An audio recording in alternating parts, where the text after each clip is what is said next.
Hey everybody, it's Cassandra. Welcome back to Cassandra's Garden. I've got another wonderful recipe here for you on this beautiful Sunday afternoon.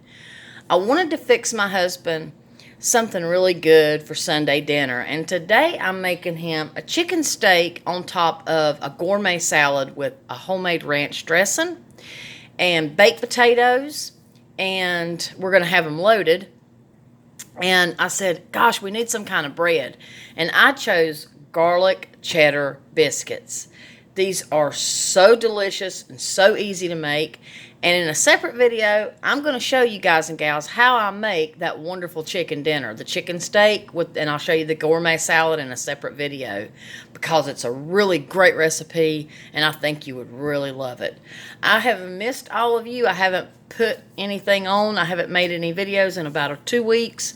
I've been doing things like cleaning and getting laundry caught up and just getting ready for some big surprises that I've got coming up really soon. So I'm really glad to be back. I've missed you all, and thank you for your sweet comments, and thank you for being here. Love you all.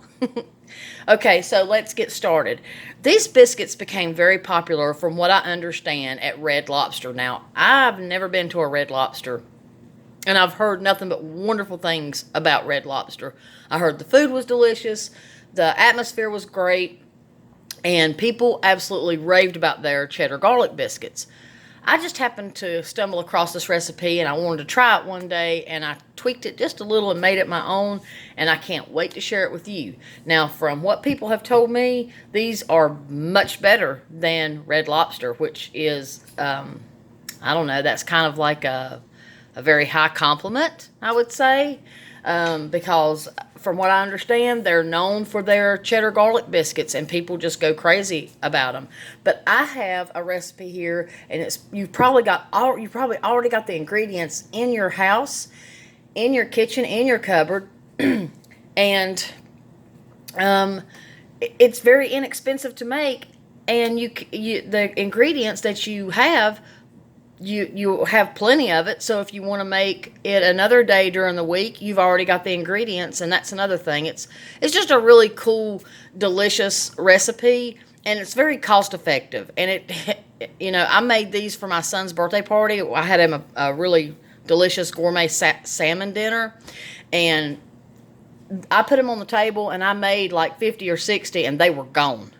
So I'm going to give you the recipe. Here in this bowl, I have 2 cups of all-purpose sifted flour. And we're just going to put it in this bowl right here. And this has been properly measured and sifted. And to that, I'm going to add 1 tablespoon of granulated sugar, white sugar. 1 tablespoon, and I did sift my baking powder. 1 tablespoon of garlic powder. It smells so good. And a half a teaspoon of salt. Now, I'm just going to combine all of my dry ingredients. And no, you don't need yeast for this recipe.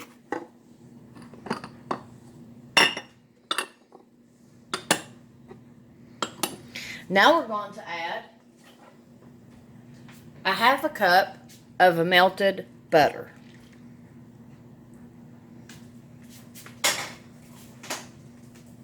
And then we're going to add 1 cup of milk. You can use buttermilk, you can use whole milk. I'm using 2%.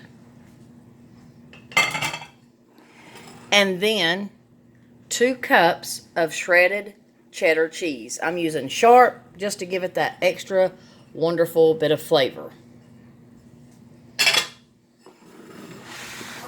And let's get all this stirred and fully incorporated.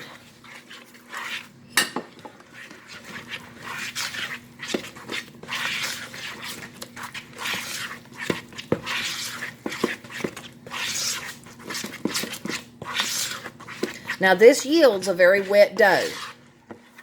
So I'm going to show you how we're going to get around that. we're going to bake these at 350 degrees Fahrenheit. Excuse me, 400 degrees Fahrenheit for 22 minutes. Now, I do all my videos in real time, so I'm going to have to make a part 2 because I want to give you the recipe for the topping that we're going to put on the biscuits once they've been baked. So that will be in part 2. This is part 1. Now, it's starting to really come together and be good and thick, which is what we need. Now, I have here a cookie dough scoop. So we're just going to clear off this spoon. This is a very, very, very wet dough. And that's okay.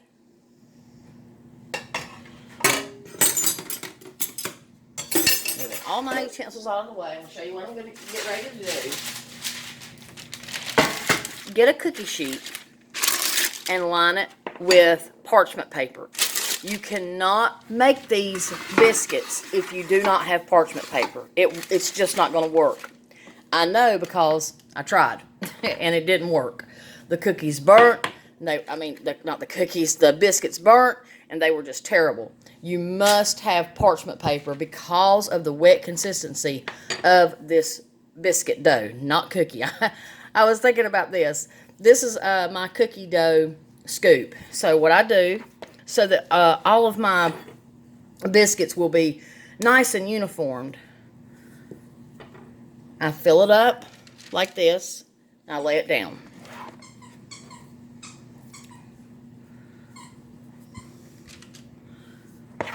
And let me go ahead and preheat my oven. And we're going to bake these at 400 for 22 minutes. Now, my oven runs a little hot, so I'm not going to bake them for 22 minutes, but that's the typical time for an oven that doesn't run hot. If I were you, I would set my timer for 10 minutes and just check on them. Because when I made these for my son's birthday party, when I baked these, I only had to bake them for between 10 and 12 minutes.